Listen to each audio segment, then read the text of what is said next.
Muy buenas noches a todos. Para la Asociación Colombiana de Sociedades Científicas es un gusto estar aquí en esta serie que hemos denominado Estado del Arte de la Reforma a la Salud. Bienvenidos todos. El día de hoy vamos a hablar de un tema muy importante que estará a cargo de la Sociedad Colombiana de Anestesiología y Reanimación. Les presento a la doctora Patricia Vélez, su presidente, quien dará el ingreso a nuestro conferencista muy importante, miembro de SCARE, y quien moderará la sesión. Bienvenida, doctora Patricia. El chat es suyo. Muchas gracias. Gracias, doctora Dora. Bueno, qué pena que no me permite activar la cámara, pero buenas noches a todos. Gracias por la puntualidad y por haber aceptado esta convocatoria de la Asociación Colombiana de Sociedades Científicas, de la cual la SCARE pues hace parte también. En el día de hoy nos trae hasta acá este tema tan de moda, tan actual y tan interesante que nos compete a todos, que es Estado del Arte de la Reforma a la Salud. Hoy en el segundo capítulo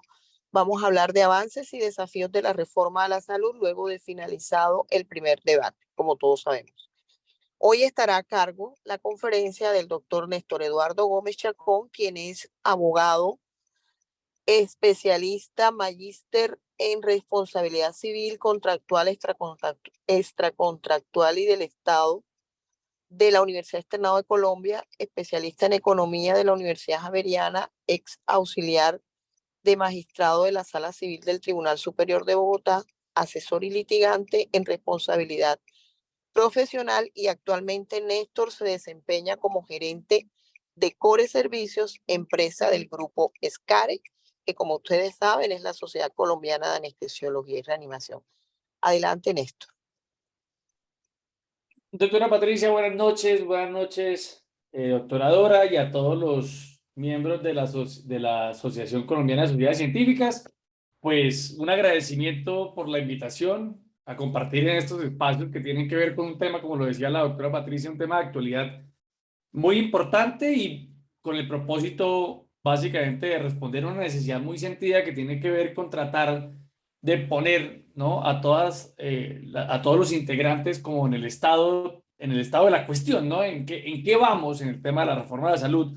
Un tema bastante complejo que ha demandado una gran cantidad de esfuerzo de parte de todas las asociaciones, en particular de la Asociación Colombiana de Sociedades Científicas y del Grupo de Acuerdos Fundamentales, que se ha integrado con el propósito de buscar una reglamentación de la ley estatutaria de la salud y que pues ha intervenido de manera constante en todas las discusiones que hay alrededor del tema de la reforma. Con esta presentación, que es una presentación que está pensada para más o menos hora y media, 2 horas, que no va a ser esta vez de hora y media, 2 horas, sino de 20 minutos, lo que quiero básicamente es mostrarles un poco de lo que ha pasado hasta ahora, cuál es el estado de la cuestión actual, cuáles son las discusiones que hoy se están presentando y, como lo decía la invitación, pues cuáles son los desafíos que hoy tenemos frente a la reforma de cara a lo que está sucediendo hoy, en particular en el trámite que corresponde al segundo debate en plenaria de la Cámara de Representantes. Con esto básicamente voy a saltarme aquí unos espacios que tienen que ver con el funcionamiento de los sistemas de salud, porque probablemente ustedes esto ya lo sepan. Quiero contarles un poquito qué ha pasado hasta ahora, ¿no? Un poco de hacer un recuento de los momentos hitos que ha tenido este proyecto de reforma a la salud, porque eso va a explicar bastante bien cuál es el estado actual de las cosas y cómo realmente estamos ante un desafío muy importante que tiene que ver con si la necesidad de hacer consensos políticos de alguna manera puede o no puede estar afectando la consecución de un consenso técnico alrededor de lo que debería ser la reforma a la salud. De esto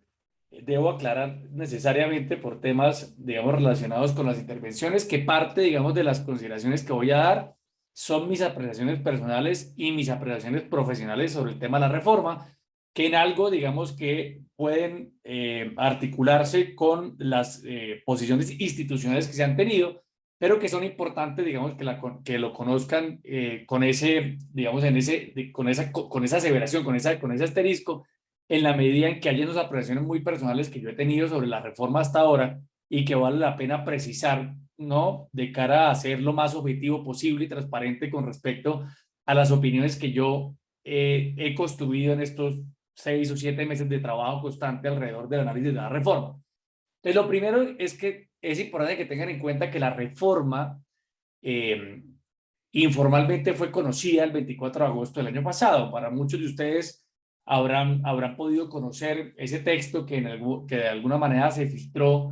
¿no? En la comunidad y que de alguna manera recogía los aspectos que luego supimos si eran parte del basamento de la reforma que presentó el Ministerio de Salud y Protección Social el 13 de febrero.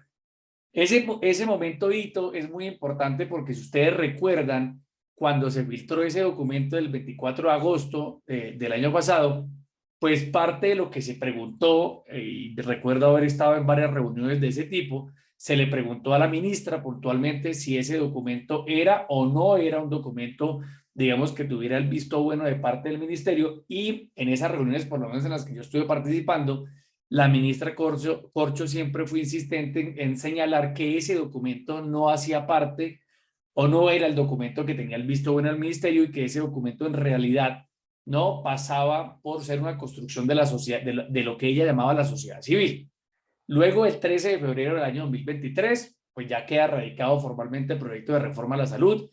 que ahí fue donde pudimos, digamos, de alguna manera darnos cuenta que ese proyecto que había sido filtrado el 24 de agosto del año pasado, pues sí recogía gran parte de lo que el ministerio consideraba iba a ser los postulados básicos de la reforma de la salud que fue presentada el 13 de febrero.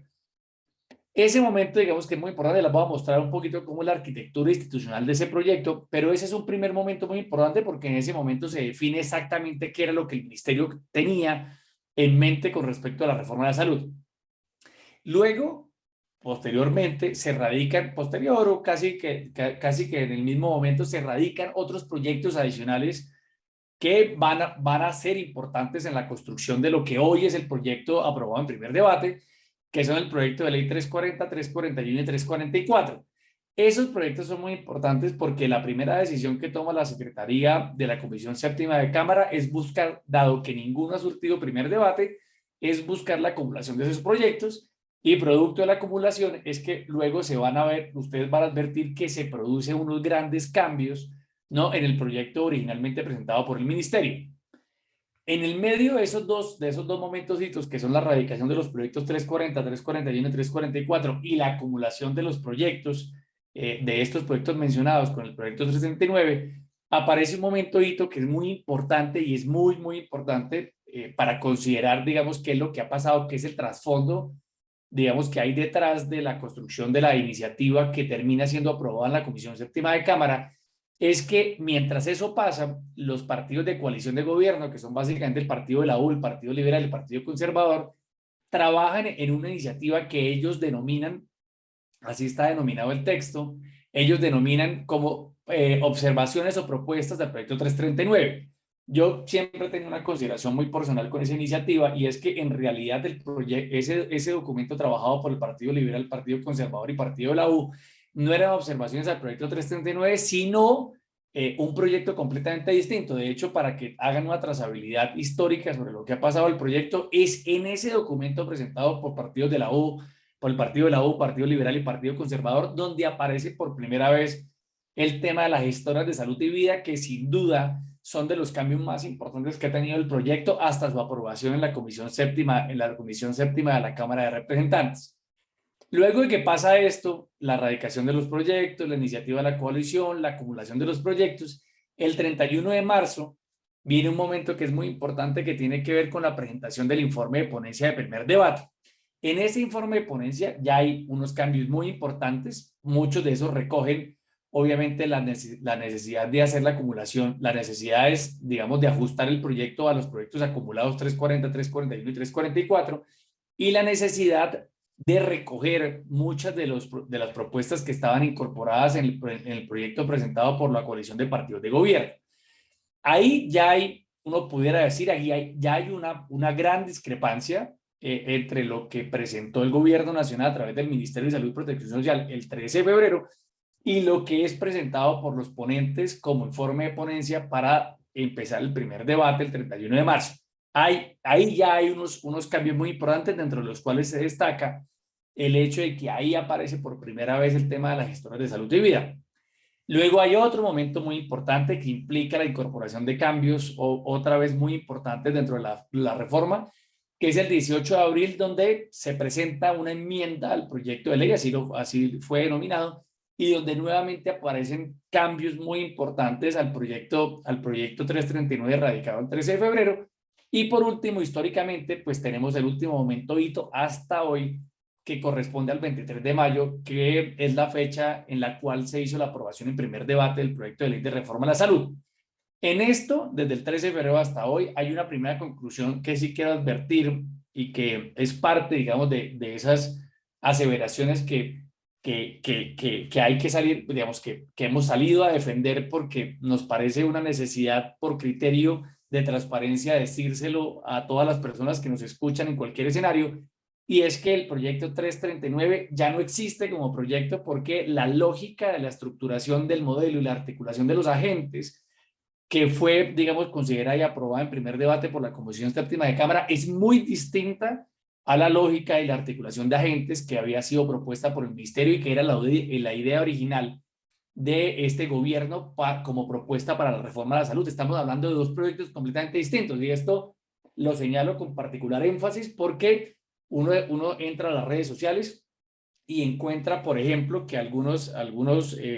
representantes de la Cámara siguen sosteniendo que el proyecto no se le han incorporado cambios. No, el proyecto se le ha incorporado cualquier cantidad de cambios, al punto que yo, sin temor a equivocarme, podría aseverarles que el proyecto 339 en sus bases ya no existe, digamos, con respecto, haciendo un ejercicio de comparación con lo que haya aprobado el 23 de mayo. Ahora, que eso sea mejor o peor, ya lo discutiremos más adelante, pero lo cierto es que el proyecto sí es muy distinto. Ya les voy a mostrar 3 diapositivas que muestran un poquito cómo ha sido el cambio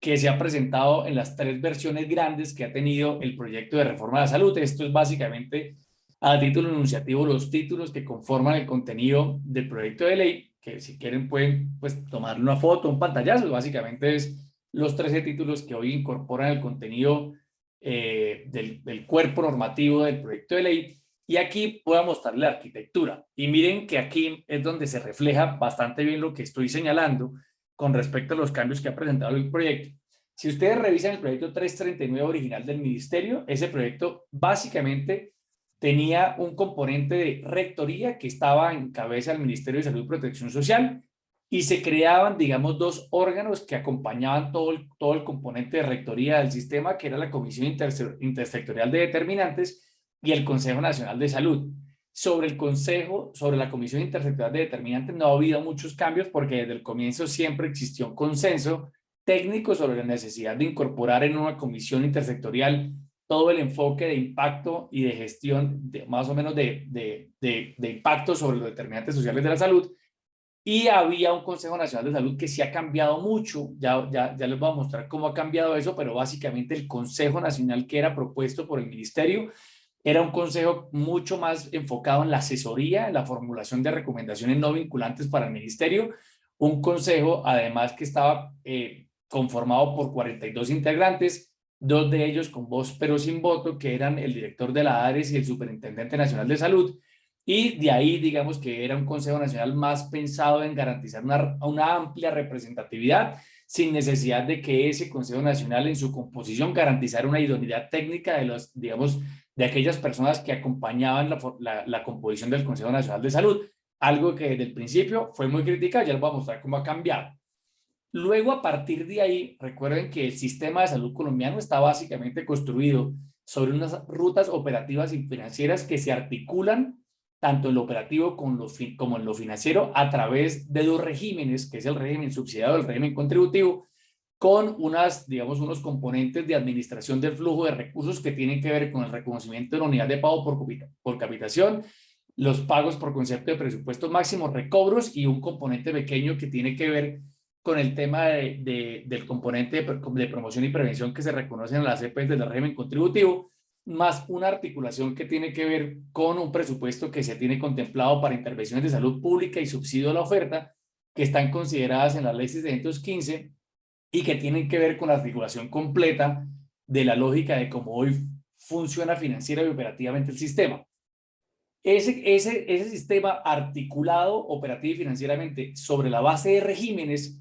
era modificado por el ministerio en el proyecto original a un sistema articulado y operado en un sistema basado en niveles de complejidad, ya no en regímenes subsidiario y contributivo, sino articulado y definido tanto operativa como financieramente a través sobre la lógica de 2 niveles de complejidad. Entonces, había una ruta operativa y financiera pensada para la atención primaria y fortalecimiento de la red pública que se articulaba a través de los fondos territoriales, obviamente direccionados a través de las direcciones territoriales, que a través de la formulación de presupuestos tipo financiaban los centros de atención primaria, que en ese momento se llamaban CAPIRS, hasta eso digamos que ha cambiado a lo largo del tiempo, que eran centros de atención primaria integral resolutiva en salud, y que hoy simplemente se llaman CAPS y que de alguna manera acompañaban todo lo que tenía que ver con el financiamiento de las que en ese proyecto se denominaban ICES, que se financiaban a través, una parte por presupuesto y otra parte por venta de servicios. Entonces, la lógica del sistema era articular todo lo que tenía que ver con atención primaria, baja complejidad y fortalecimiento de la red pública a través de los fondos territoriales, y de ahí, obviamente, a los CAPS y a las instituciones de salud del Estado. Esa era una ruta operativa y financiera muy marcada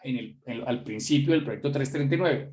Luego, en esa misma lógica de crear un sistema articulado y operado basado en niveles de complejidad, había otra ruta operativa y financiera que se anclaba a través de 2 cuentas que estaban en la ADRES, que era la cuenta de servicios ambulatorios y hospitalarios especializados y la cuenta de prestaciones económicas, que se articulaban a través de los fondos regionales. Por favor, no confundir con los fondos territoriales, porque los fondos territoriales estaban pensados para la articulación y el financiamiento de la atención primaria y la baja complejidad y el fortalecimiento de la red pública, y los fondos regionales estaban pensados y articulados para buscar tanto la operación como la administración como la financiación de la mediana y alta complejidad. Por eso habían unos fondos regionales que tenían 37, más o menos, en ese proyecto Colombia estaba dividido en 7 regiones, entonces habían 7 fondos regionales grandes que tenían unas oficinas departamentales donde estaban anclados los puntos de auditoría para 39 oficinas y una oficina adicional de carácter distrital para un total, digamos, de 40 oficinas que están articuladas ahí con un gran componente administrativo, porque ahí estaban anclados básicamente los puntos de auditoría, y gran parte de lo que correspondía a la articulación de todo lo que correspondía a la mediana y alta complejidad. Por eso esos fondos regionales, si ustedes van y miran en la exposición de motivos, hay un componente que tiene que ver con cuánto iban a costar los fondos territoriales, y ahí se establecía, si la memoria no me falla, entre 1 billón y 3 billones de pesos adicionales para la articulación de todo el componente administrativo que implicaba la puesta en funcionamiento de los fondos y las oficinas departamentales, y incluso incluían entre 5,000 y 30,000 empleados para poder hacer la articulación. Y estos fondos regionales se encargaban de todo lo que tenía que ver con la articulación en las redes complementarias de mediana y alta complejidad, y se encargaban del pago a través de un tarifario universal obligatorio que simplemente estaba considerado, digamos, en ese sentido, a partir de las consideraciones del proyecto de ley original. Aquí quedaban las redes integradas e integrales, y habían, si la memoria no me falla, si no estoy mal, 8 o 9 redes integradas e integrales que venían. Si quieres ya confirmamos esos datos. Yo les muestro ahorita otra estructura un poquito más compleja si quieren profundizar en algún punto, pero esa era básicamente la lógica del proyecto de ley 339. Luego esto modificó a esta visión, digamos, del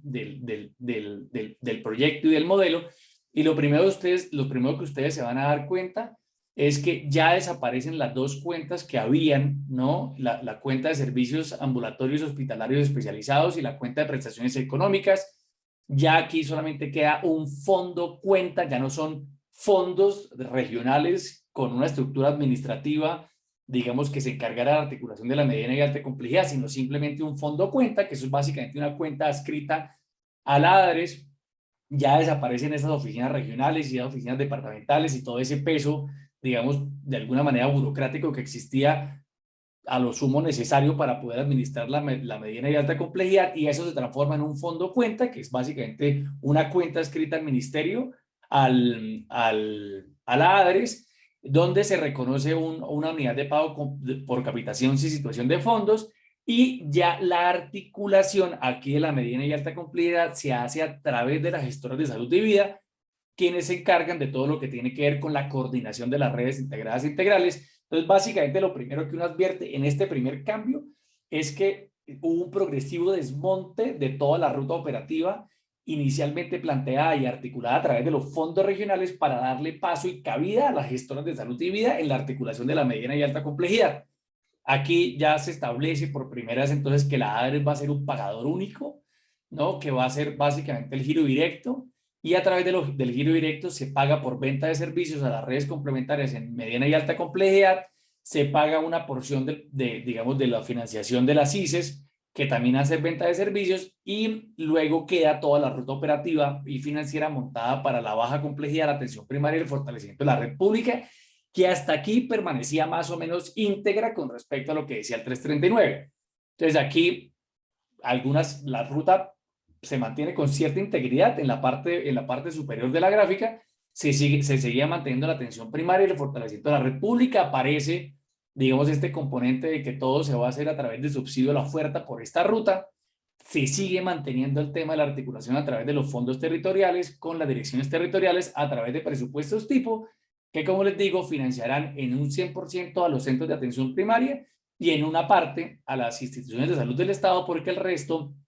del financiamiento de las ICES pues vendrá de las ventas de servicios, que en esta lógica pues se articulaba a través de los fondos cuentas regionales, digamos, que se encargaban de garantizar la ruta operativa y financiera junto con las gestoras de salud y vida de la mediana y alta complejidad. Y luego, esto era, digamos, más o menos hasta la enmienda, digamos que esto permanecía así hasta el 18 de abril. Luego, ya en mayo, que es lo que corresponde al 23 de mayo de este año, que es cuando se aprueba, ustedes ya ven a ver un desmonte completo de todas las rutas. Hay un desmonte completo tanto de la ruta que tiene que ver con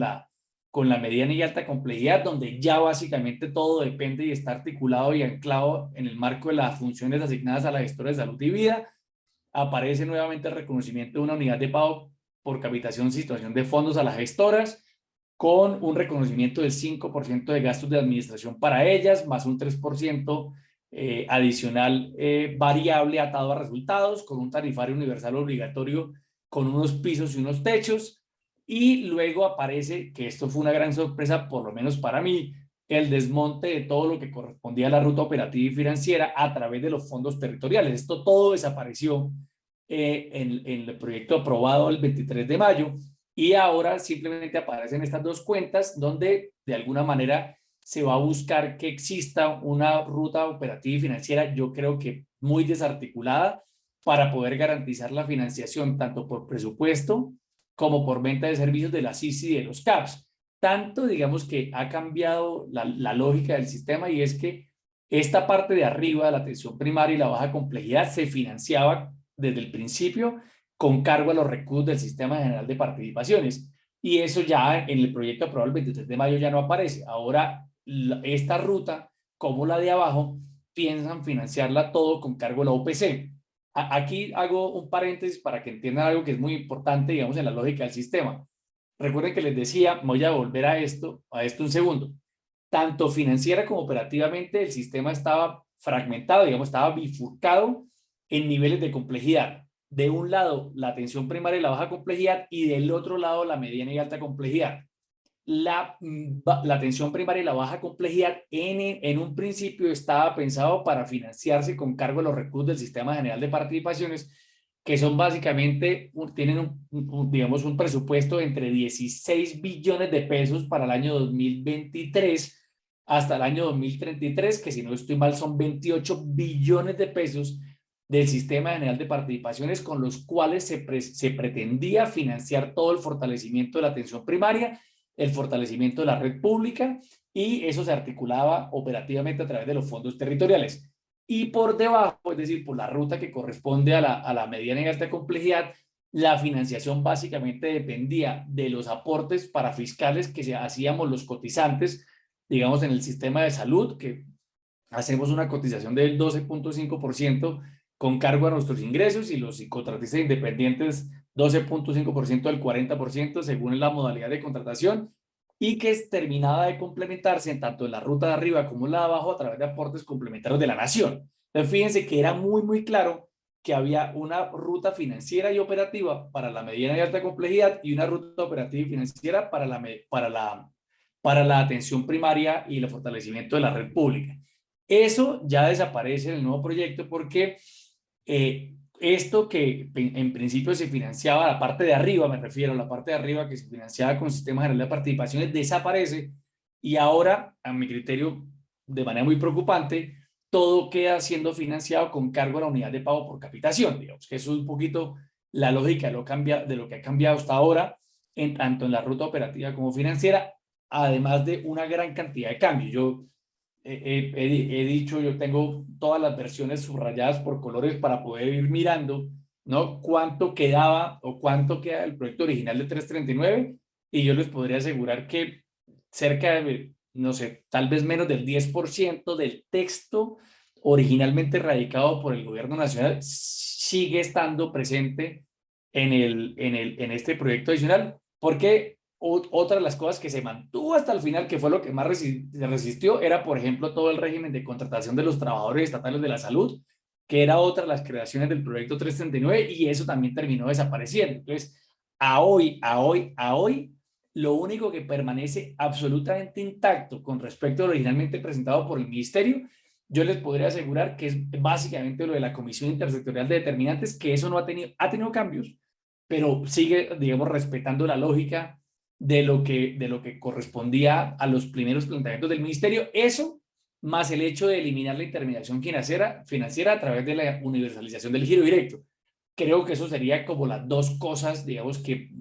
se respetan aún del proyecto 339, pero que ha implicado un gran cambio. Finalmente,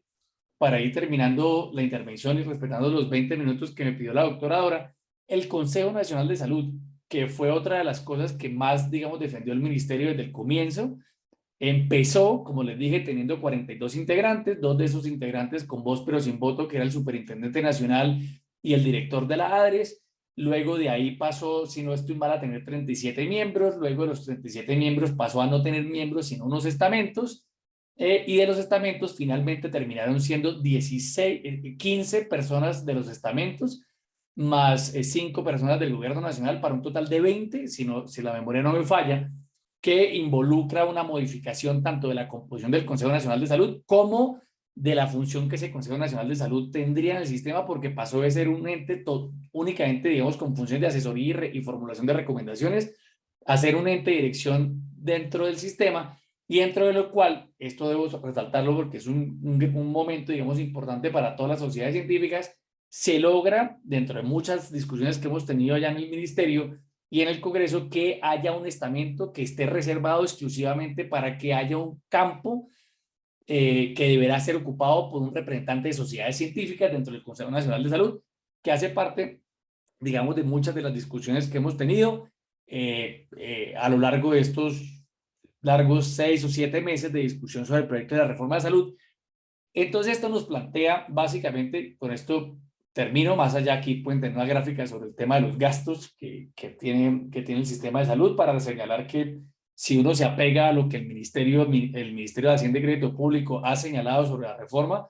es claro, por lo menos con base en estos documentos, que el sistema es deficitario y tiene, digamos, unos enormes problemas de financiamiento en todos los años, hasta de 2024 hasta 2033, que tienen que ver con los gastos nuevos asociados a la reforma. Básicamente, ustedes sacan un promedio de déficit anual y tienen un promedio de 5.600.000.000.000 más o menos de déficit anual en la reforma, si es que uno se apega a los datos que fueron publicados por el Ministerio de Hacienda y Crédito Público por allá en febrero, que parece que ya muchas personas lo olvidaron, pero por lo menos si uno lo compara con esos datos, el sistema es deficitario. ¿Qué puedo decir para terminar esta exposición y pues obviamente darle espacio para las preguntas de acuerdo a lo que fue planteado en el comienzo de esta presentación? Es que básicamente a hoy tenemos, si ustedes me lo permiten, dos grandes desafíos que yo quisiera resaltar. El primer gran desafío de todas las sociedades científico-gremiales, de todo el talento humano en salud, de todas las personas que tienen responsabilidades con el tema de la formulación de la política, tiene que ver con determinar si en efecto se está construyendo un modelo que sea operativamente eficaz para garantizar la materialización del derecho fundamental a la salud. Como ustedes se dan cuenta, parte, digamos, de la lógica que se ha construido alrededor del proyecto tiene que ver con que el modelo ha tenido enormes cambios, digamos, en su estructura, concepto, ¿no? Desde el propio concepto, que hacen o que me permiten a mí poner, digamos, un primer interrogante sobre la mesa es si este proyecto, en el marco de las discusiones en el Congreso, está siendo construido, con base en unas premisas técnicas irrenunciables que acompañan la lógica a través de un modelo de salud que se ha defendido en una articulación coherente o responde a la necesidad de lograr un consenso político de intereses legítimos, pero que eventualmente puedan resultar incompatibles. Digamos que yo tengo la impresión, en lo personal, por eso resaltaba tanto que esto es una impresión personal, profesional de mi parte, que el proyecto en este momento el gran desafío que tiene es que está buscando consensos políticos entre intereses que son legítimos, pero eventualmente incompatibles, ¿no? Y eso hace que el modelo hoy nos permita decir, sin temor a equivocarnos, que el modelo hoy, ¿no?, adolece de falencias que preocupan, digamos, sobre la idea de si este modelo es o no es operativo, digamos, en la práctica una vez el modelo empieza a funcionar, porque como lo ven, pues el modelo empezó estando en este punto y vamos en este punto, y responde a la articulación de muchos intereses que yo sí creo en cierto punto son abiertamente incompatibles. Ese es un primer desafío que se tiene, que es muy importante, que tiene que ver con toda la lógica del modelo. Eso es un primer desafío. El otro desafío tiene que ver con todo lo que tiene que ver con los esquemas de autorregulación y autonomía médica, que siguen siendo preocupantes sobre la lógica, digamos, de cómo eran vistos estos conceptos, tanto el de autonomía como de autorregulación, en la lógica del proyecto 339. Porque si ustedes van a ese proyecto 339, los esquemas de autorregulación y los comités de autorregulación estaban pensados para hacer una especie de control ex post del gasto,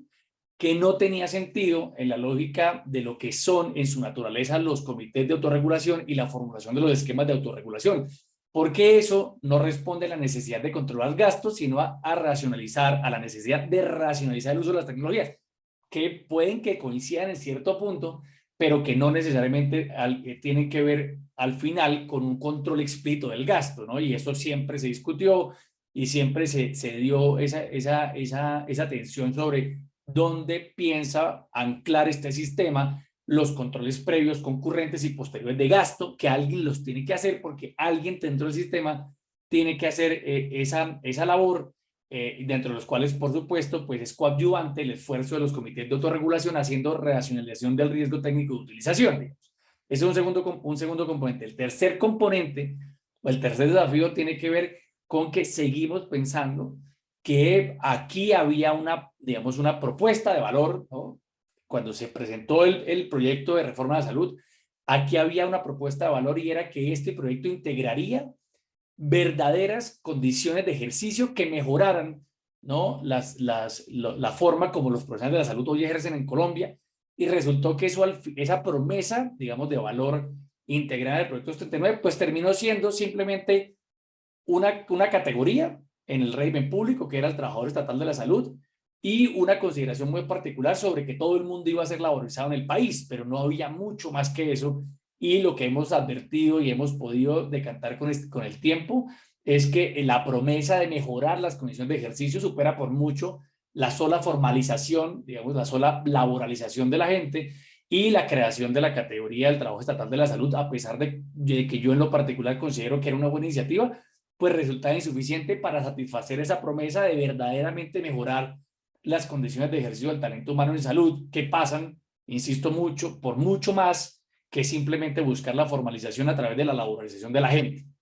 Y el cuarto desafío, aquí les dejo 4 desafíos para entrar obviamente en el conversatorio, tiene que ver con el hecho de que sin duda hay unos enormes problemas. Yo he dicho algo en todo este tiempo y es que un sistema de salud tiene que estar bien financiado,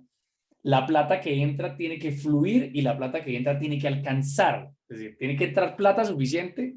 esa plata que entra tiene que fluir adecuadamente y esa plata que entra tiene que alcanzar.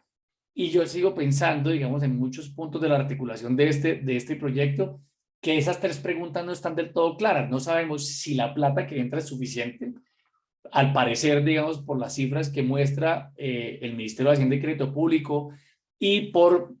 cifras, digamos, que surgen de la comparación con países, de países con sistemas de salud parecidos al nuestro, como proporción del gasto en salud, Colombia gasta el 7% de su Producto Interno Bruto en salud, cuando otros países con los que usualmente se comparan cuando tratan de hacer análisis comparativo de los sistemas gastan el 12.5% o un poco más de su Producto Interno Bruto como porcentaje, como 12.5% de su Producto Interno Bruto en salud. Nosotros gastamos el 7%, y aparte de eso, pues digamos que no se han considerado tanto desde el punto de vista de la suficiencia del financiamiento, pues que aquí sin duda hay un enorme esfuerzo valioso, legítimo, necesario, sí, pero que implica una gran, digamos, una gran tensión para el sistema que tiene que ver con todo lo del fortalecimiento de la atención primaria. Si ustedes le hacen cuenta, eso, buscarle cifras al sistema es complejo, pero ustedes le hacen cuenta al sistema, hoy en la 1438, básicamente la financiación que se destina a la atención primaria en salud debe estar en el mejor de los casos, de 3 o 4 billones de pesos, cuando los planteamientos presentados por el Ministerio en la exposición de motivos de su proyecto de ley señalan que el gasto en la implementación de la atención primaria es de 24.86 billones. Entonces, es claro, es un esfuerzo legítimo, sí, pero nadie ha sabido responder si la plata que hoy está, que son 81 billones del presupuesto de 2023, es suficiente para todo eso. Tampoco nos ha quedado claro si esa plata va a fluir, ¿no?, de manera adecuada a lo largo del sistema, pensando en la articulación de agentes que tienen que coordinarse para que esto fluya, porque alguien tiene que administrar el sistema, y tampoco ha quedado claro si esa plata finalmente alcanza, porque a pesar de que ha habido mejoras, sí, pues siempre han quedado, digamos, interrogantes formulados de manera muy seria al respecto de los puntos de control de gasto, tanto previos como concurrentes como posteriores. Luego teníamos básicamente esos cuatro desafíos que siguen haciendo parte de la reforma, y que nos convocarán obviamente en todas las discusiones de aquí en adelante para lo que tenga que ver con la participación de sociedades científicas, acuerdos fundamentales y, bueno, en particular la Sociedad Colombiana de Astrología, que ha venido acompañando toda la discusión de la reforma de salud. Doctora, 26 minutos contados. Muchas gracias, y muchas gracias a todos por la deferencia para escucharme.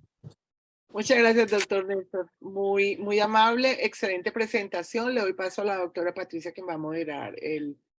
conversatorio. Gracias. Gracias, doctora Dora. Gracias, Néstor. Excelente presentación, como siempre.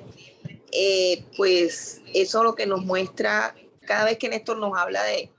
del análisis de la reforma, de lo nuevo, de lo que hay, de lo que se ha sabido, de lo que probablemente venga a futuro.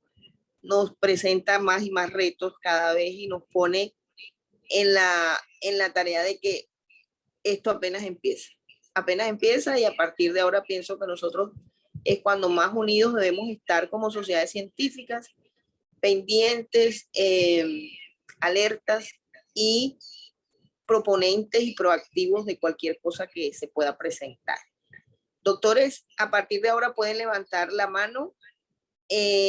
y en el orden en que vayan levantando la mano les vamos dando la palabra para que ustedes vayan preguntando o haciendo sus aportes. Así que adelante. Doctor Roberto Díaz. Buenas noches, muchas gracias. Muy interesante el resumen, doctor Néstor. Doctor Roberto, ¿qué más? Bien, bien, bien, aquí preocupado con este tema, porque a mi manera de ver, se está revolviendo todos los dineros de salud en un criterio que es peligroso, que aparece frecuentemente, que se llama la comunidad, ¿qué? Mancomunidad de recursos, donde se quiere meter todo, desarmando la estructura legal que existe hoy de cómo deben repartirse los dineros. Me parece que es claro y que es importante de que no se deben revolver los dineros de la seguridad social en salud, los dineros de los aportes de los trabajadores para atender la enfermedad, para prevenir y atender la enfermedad, y que el resto de la población es subsidiada por el Estado. Ese dinero no hay que tocarlo de ninguna manera, y que es el que se revuelve y además desaparecen figuras o no aparecen figuras que tienen que ver primero con el manejo de la salud comunitaria, que es tema de salud pública, que lo quieren meter dentro de una u otra manera dentro de la atención de la enfermedad, y el otro que no aparecen los planes de financiamiento territorial en salud, ni el plan bienal de inversión en salud pública, que ya no es de funcionamiento, sino de inversión. Entonces, desde el punto de vista financiero, si bien es cierto que se ha despejado mucho, porque al principio eso era una telaraña, hoy los cuadros que usted hizo son unas telarañas impresionantes. Hoy, la ruta que debemos seguir es de que se debe cuidar lo que se ha conseguido en relación con recursos específicos para la atención y prevención de la enfermedad, y para el otro, que es el fomento y la promoción de la salud, que tiene que ver con el manejo de salud pública, y la inversión en la infraestructura pública debe ir por otro lado. Esa es la idea que tengo y se la participo. Gracias. De acuerdo, doctor Roberto, y es algo, digamos, de la preocupación que presentaba como parte de los desafíos. Es decir,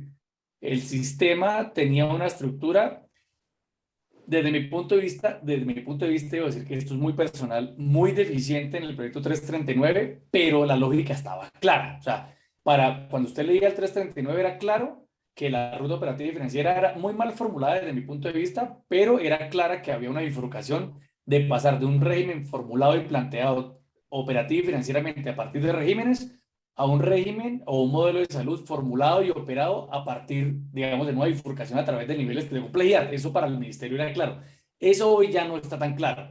Parte de lo que usted dice, doctor Roberto, que es muy importante, se refleja básicamente en el hecho de pensar que hoy la atención primaria ya no se financia con cargo al Sistema General de Participaciones como ha sido tradicionalmente en este país, sino ahora con cargo al OPC. ¿A qué responde ese cambio? Nadie sabe. Yo personalmente lo he preguntado, oiga, ¿por qué pasaron de financiar la atención primaria con cargo a los sistemas generales de participaciones y lo cambiaron para ser financiado con cargo al OPC? Y la verdad, más allá de que tengo la impresión de que lo hicieron para evitar tener que modificar la ley 715, que es una ley orgánica, no encuentro ninguna otra razón. Entonces, pero de acuerdo con su comentario, que eso es algo que nos está pasando ahora y que sin duda es uno de los grandes desafíos que tiene esta propuesta de reforma de la salud. Por ahí había alguien más con la El mano levantada. doctor William Robles, sí, Néstor. Adelante, doctor William. Sí, buenas noches a todos. Pues complementando lo que ustedes han venido comentando, pues a mí me inquieta desde la definición de aseguramiento social, porque realmente pues uno no entiende si ese término aseguramiento social va a implicar unas fuentes de financiación diferentes o una forma de financiación diferente de la salud que no está integrada a la seguridad social, sobre todo por algunos aspectos que se mencionan. Uno, la cobertura de algunos servicios sociosanitarios que los presentan ahí que van a ser pagados, pero no dicen exactamente por quién. Entonces, el abrir, digamos, hoy en día muchas de estas acciones o muchos de estos insumos están cubiertos o ordenados, digamos, vía tutela y demás, y se vuelve un poquito de restringido el acceso a ellos, pero pues cuando se abre como se está abriendo dentro de la reforma, pues a uno le preocupa decir, bueno, ¿y esta parte adicional de dónde se va a financiar? Igualmente, pues se habla de incentivos, que pues una talanquera de desarrollar los incentivos hasta ahora es que no se les ha encontrado una vía de financiación. Y pues acá claramente parte de la reforma es el pago por incentivo y pues uno dice, pues esta parte adicional, ¿de dónde estaría? La parte de la sobrevida de las gestoras de salud y vida, pues a uno también le preocupa porque abre como un espacio donde ellos van a ser los autorizadores de su red, entonces eso podría ser como la sospecha de que vamos a tener es un sistema mixto. Y en ese sistema mixto, pues cómo va a fluir, digamos, ese término de redes y demás que pueden ser una duplicidad de recursos en algún momento dado. Y lo otro, los comités de autorregulación. esos comités de autorregulación tienen un mandato y un cuestionamiento allí que quien se separe de lo que decidan los comités de autorregulación van a tener unas sanciones disciplinarias. Eso quiere decir que va a ser una camisa de fuerza, un problema frente a la autonomía del desarrollo de la profesión, porque pues sí o sí todo tiene que estar aprobado por los comités de autorregulación para que ningún profesional tenga un problema. Y lo otro es la inclusión del Ministerio de Justicia en el desarrollo de la aprobación de los servicios de salud y de la suficiencia misma de los servicios, que es meter a un actor que hasta ahora ha sido imparcial ya dentro de un papel directamente dentro de la reforma que para mí pues tiene unas implicaciones muy importantes. Y ya para terminar, pues lo de las acciones colectivas, o sea, el desaparecer el PIC y pretender que los equipos sumen acciones colectivas, pues no es lo mismo y eso es simplemente porque no hay una clara financiación de los equipos de salud y la financiación entonces se hace desfinanciando los servicios o la atención colectiva sin tener una evaluación y sin que tengamos claridad de por qué y cómo se están desbaratando pues estas acciones colectivas y cómo va a ser esa relación dentro del modelo que puede ser que lo lleve a una sepultura a las acciones colectivas en el país. Doctor William, mire, de ese segundo punto que usted toca, hay algo que se ha señalado, que hemos señalado muchas veces, que tiene que ver con que este proyecto tiene un enorme problema desde mi punto de vista, y es que este proyecto está construido casi que sin consideración al sistema normativo que actualmente regula el sistema. Entonces, ustedes ven dentro del proyecto de ley 339 e incluso dentro del proyecto que fue aprobado en primer debate en la Comisión Séptima de Cámara, que hay nulas o escasas referencias a la ley 100 del 93, a la ley 1122, a la ley 1438, a la ley 1955, a la ley 1753, a la ley 1164. No hay, por ejemplo, que eso es parte de la ruta financiera de esto, ninguna consideración sobre UPC. Sí hay, pero eso ha venido cambiando tantas veces que uno ya ni sabe la UPC, la unidad de pago por capitación, responde a qué necesidad y con qué, digamos, y con qué lógica está construida esa unidad de pago por capitación, que hoy es una prima de aseguramiento calculada sobre la metodología de razón de pérdida. No hay ninguna consideración sobre presupuestos máximos que están incorporados en la ley 1955 y que fueron, digamos, de enorme utilidad para controlar, digamos, la presión fiscal que tenía el sistema sobre la base del aumento progresivo y exponencial de los recobros. No hay ninguna consideración particular sobre el tema de recobros para este tema. Entonces, de acuerdo, incluso dentro de eso de los PICs, pues pasa lo mismo. No hay ninguna consideración sobre la normatividad que actualmente hoy regula un sistema complejo desde el punto de vista técnico, como financiero, como normativo. Eso es un tema importante. Frente al tema de los gastos de administración, que incluye en un componente del 3% las variables que tienen que ver con los resultados. Fíjese que hoy, esta es otra de las preguntas que siempre ha quedado en el radar. Hoy las EPS por la ley 1438 tienen autorizado hasta un 10% de la OPC para financiar, digamos, sus gastos de funcionamiento. Es decir, del 1.280.000 pesos que las EPS reciben por concepto de unidad de pago por capitación del régimen subsidiado, y el 1.180.000 o 160.000 pesos que reciben el régimen, perdón, 1.282.000 pesos que reciben el régimen contributivo y 1.160.000 cerca de eso que reciben el régimen subsidiado, las EPS pueden tomar para financiar los gastos de funcionamiento un 10% según el límite y el techo que fue, digamos, establecido por la ley 1438 en el año 2011.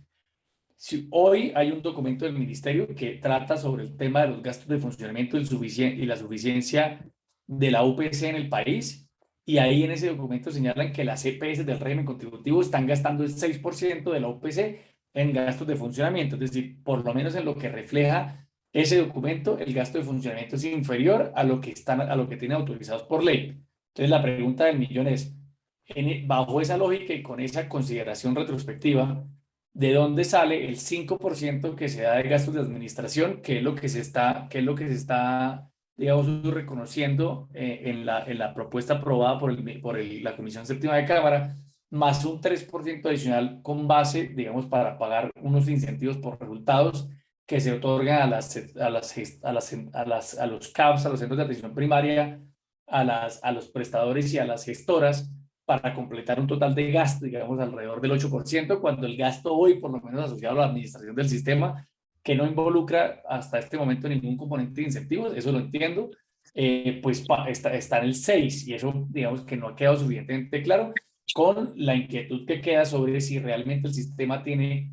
los suficientes recursos para poder financiar un nuevo gasto asociado a la implementación de la reforma, que no es simplemente gasto contingente, que es un gasto si asociado a la reforma. Entonces, ahí, digamos que de acuerdo con ese tema, y que pase parte de los desafíos, como les dije, los 4 desafíos que planteé.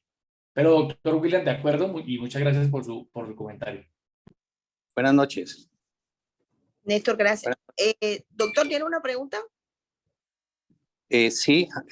¿me escucha? Adelante. Sí, Sí, adelante. doctor, lo escuchamos. Bueno, gracias. Mi nombre es Jairo González, yo soy internista y nefrólogo en el Valle del Cauca. He participado como secretario de la Asociación Colombiana de Nefrología y he tenido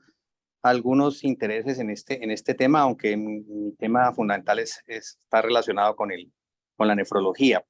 Hay una cosa que inquieta muchísimo, y sobre todo es que no está claro el diagnóstico de salud de la población de manera territorial. Es decir, los entes territoriales, por lo menos acá, no tienen claro cuál es el diagnóstico de salud de su población. Entonces, por aquí yo estaba buscando, cuando leí en el artículo 25 de la reforma que se presentó y que se discutió en la Comisión Séptima de la Cámara, habla sobre la coordinación departamental o distrital de redes. Una pregunta que yo me hago es, ¿cómo se va a hacer eso si ni siquiera las secretarías departamentales tienen claro cuál es el diagnóstico de salud de su población? La información la tiene cada EPS de su población en este momento, pero no ha sido configurada una base de datos para que haya una Big Data y se pueda hacer un diagnóstico claro para poder ejecutar acciones de salud específicas, que en el sistema anterior de salud a la ley 100 era muy pertinente hacer estos diagnósticos de salud para ejecutar los presupuestos con los que iban a funcionar las entidades que prestaban los servicios dentro de lo que hoy se considera la República. Entonces, a mí me preocupa sobre todo que pareciera una ley que está basada sobre unos fundamentos muy fútiles en ese sentido. No sé si ustedes opinan lo mismo, y si me podrían hacer claridad al respecto, les agradecería muchísimo. ¿Me repite su nombre? Que es que aparece Jairo como González. Zeus. Jairo. Doctor No, Jairo. Zeus es todo lo que... Zeus es el celular. Bueno, aquí todo se llama Okay. Zeus, perro. Ok. Mire, ahí viene otro de los, digamos, de las enormes dificultades que se plantea este proyecto desde el comienzo. Si ustedes miran por el proyecto original del ministerio, parte de la lógica que tenía que ver con la estructuración del nuevo modelo tenía que ver con la integración del Sistema Único Público de Información. ¿Sí se acuerdan? Eso hacía parte, digamos, del sistema, y eso, doctor Jairo, ¿cierto? Sí, doctor Jairo,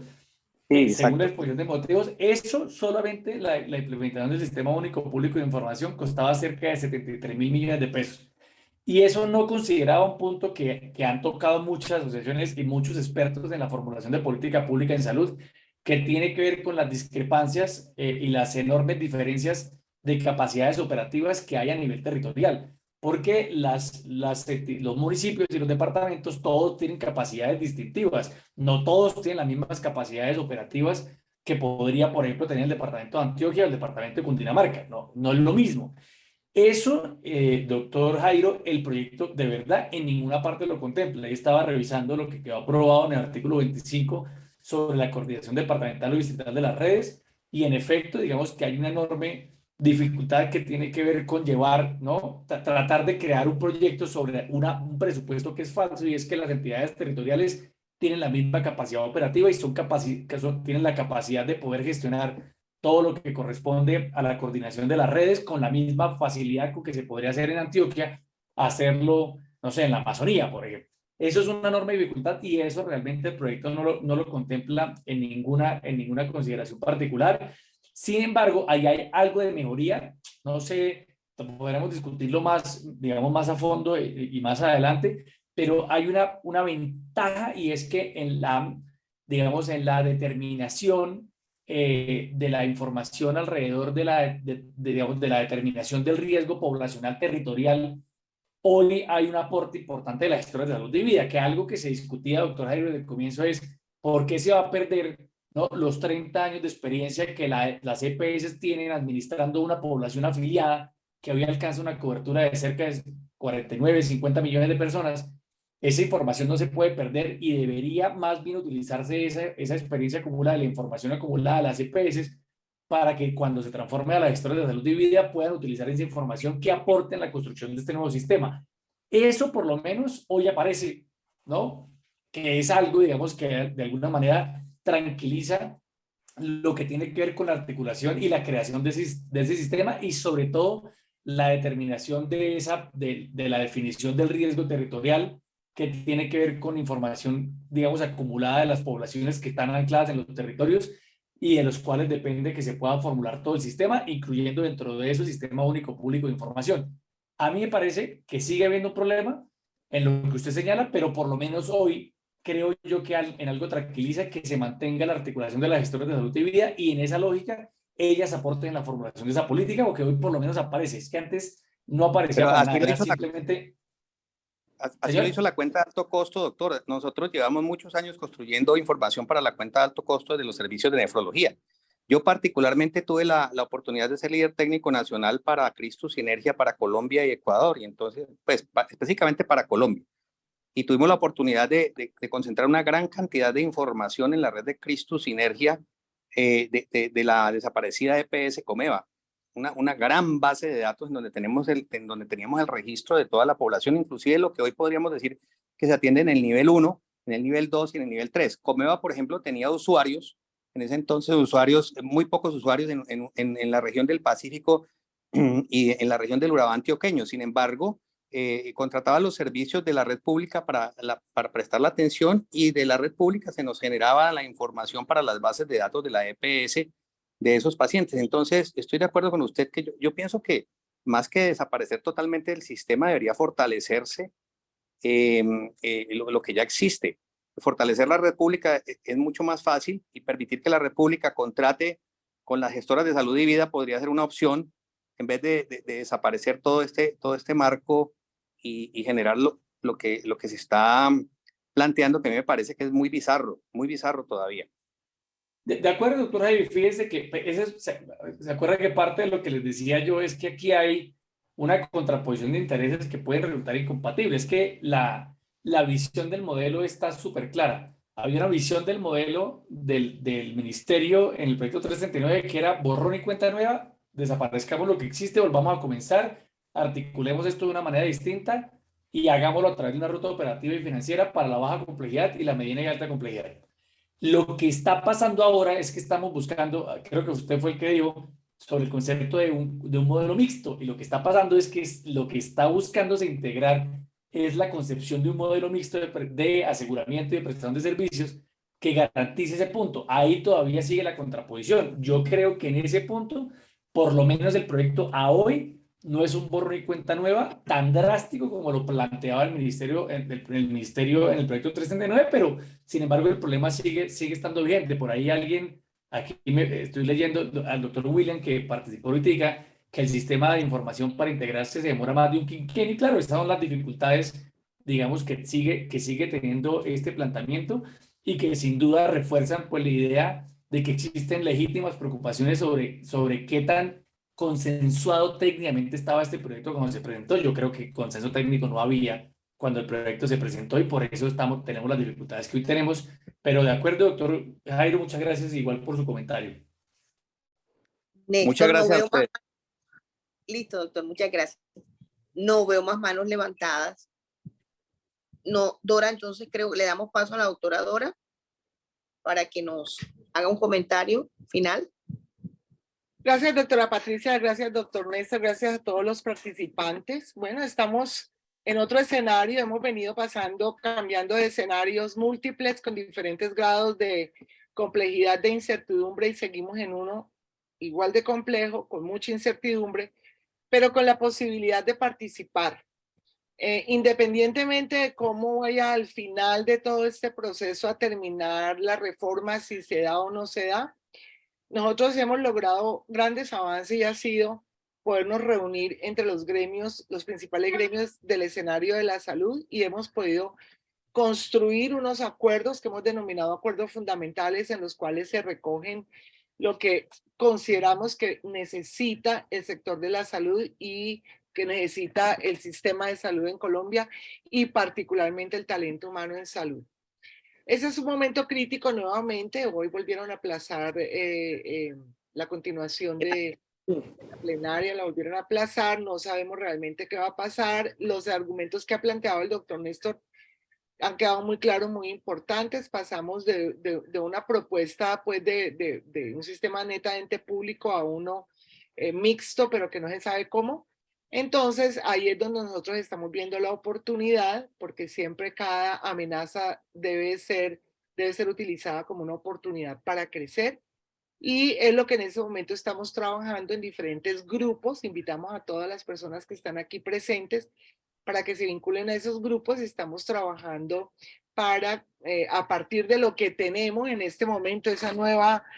nuevo articulado, pues que es distinto al inicial que se planteó en el 339, podamos prepararnos para que en algún momento nosotros podamos llegar a lograr lo que todos queremos, que es la reglamentación de la ley estatutaria, que es la columna vertebral del sistema de salud en Colombia. Y como bien decía uno de nuestros miembros de acuerdos fundamentales, tenemos un país de leyes muertas. Muchas de estas cosas que están proponiendo en este proyecto de ley ya tienen su normatividad. Y bueno, el doctor Néstor nos ha hecho caer en cuenta de muchas de ellas, y por eso es que decidimos empezar a conversar con los presidentes de las sociedades para que se vayan enterando de cómo va la cosa y de hacia dónde estamos apuntando, que es una construcción colectiva, preparándonos para poder participar en la reglamentación del articulado si se aprueba el proyecto de ley, y en el caso de que no, para seguir trabajando en la reglamentación de la ley estatutaria. A todos, muchas gracias por la presencia. Doctora Patricia, muchas gracias,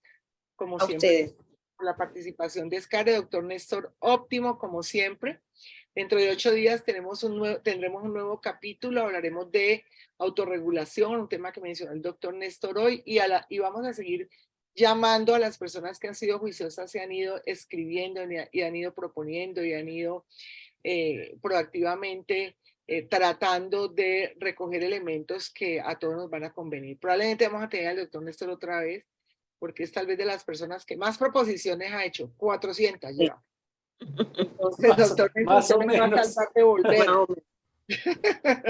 Muchas gracias a todos, buenas noches, gracias. Doctora Dora, muchas gracias por la invitación. A ustedes. Gracias. Buenas noches y que descansen. Muchas gracias, muy amables. Al equipo, Federico, Catalina, Beatriz, un abrazo para todos.